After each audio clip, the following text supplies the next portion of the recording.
Ma'asyiral muslimin rahimakumullah, setelah tahun ke-10 itu mulailah dakwah keluar kota. Kalau sebelumnya dakwah itu cuma di dalam kota, setelah tahun ke-10 dakwah keluar kota. Kemana Nabi SAW? Ke Taif. Berangkat ke Taif karena penduduk Mekah sudah tidak menerima keberadaan Nabi SAW. Ini setelah menikah dengan Saudah. Disebut oleh para ulama, Nabi berangkat ke Taif itu pada bulan Syawal.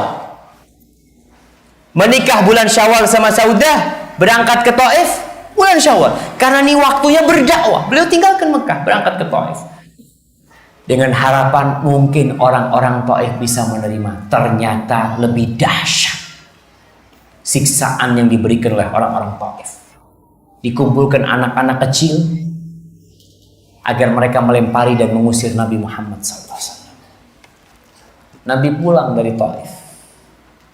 Di tengah jalan Allah kirim sebagian bangsa jin yang masuk Islam.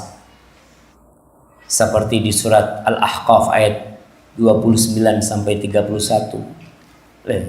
Ayat 31 jemaah. Allah ceritakan tentang bagaimana masuk Islamnya jin. Allah ingin menghibur Nabi SAW. Manusia nggak masuk Islam, ya udah. Kewajibanmu cuma menyampaikan jin masuk Islam. Masya Allah. Di sini seorang mengatakan dakwahnya nggak sia-sia. Keberangkatan beliau ke Taif nggak sia-sia. Ternyata jin masuk Islam.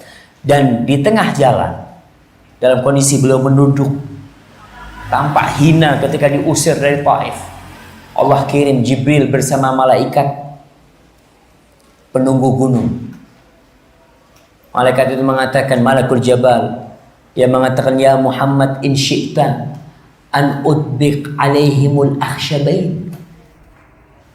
Kalau kau berkehendak, wahai Muhammad sallallahu alaihi wasallam, aku akan timpakan 2 gunung kepada penduduk Mekah, bukan kepada penduduk Taif yang rajin, kepada penduduk Mekah 2 gunung itu. Karena yang menyebabkan keluarnya Nabi SAW dari Mekah ke Taif itu penduduk Mekah. Jadi kuncinya ini orang Mekah.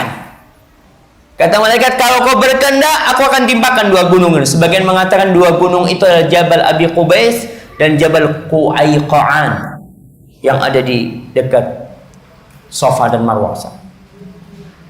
Apa kata Rasulullah SAW? Allahu Akbar. Kita lihat bagaimana kesabaran Nabi.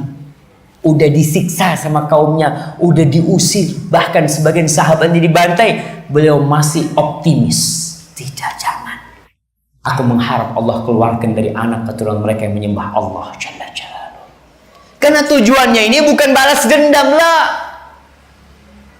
Jihad itu tujuannya bukan untuk menumpahkan darah lah, untuk menyampaikan agama Allah ini. Sehingga kalau agama Allah ini sampai tanpa pedang, itu yang diinginkan sebenarnya. Maka Rasulullah SAW tidak. Kita jamaah, kalau marah sama orang, kita musuhan sama orangnya. Kita akan musuhan sama bapaknya, sama anak keturunannya kita akan musuhan.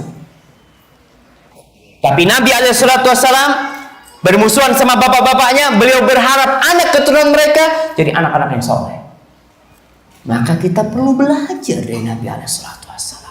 Jangan sampai kebencian kita sama satu orang, ini kadang-kala urusan silaturahim ya. Orang kalau satu kerabat kadang-kala ada masalah, itu sama keponaannya nggak nyapa, keponaannya sama aminnya nggak nyapa. Padahal yang ada masalah bapak sama bapak. Tapi sampai anak keturunannya, na'udzubillah. Belajar, kita harus sabar ketika bergaul dengan manusia.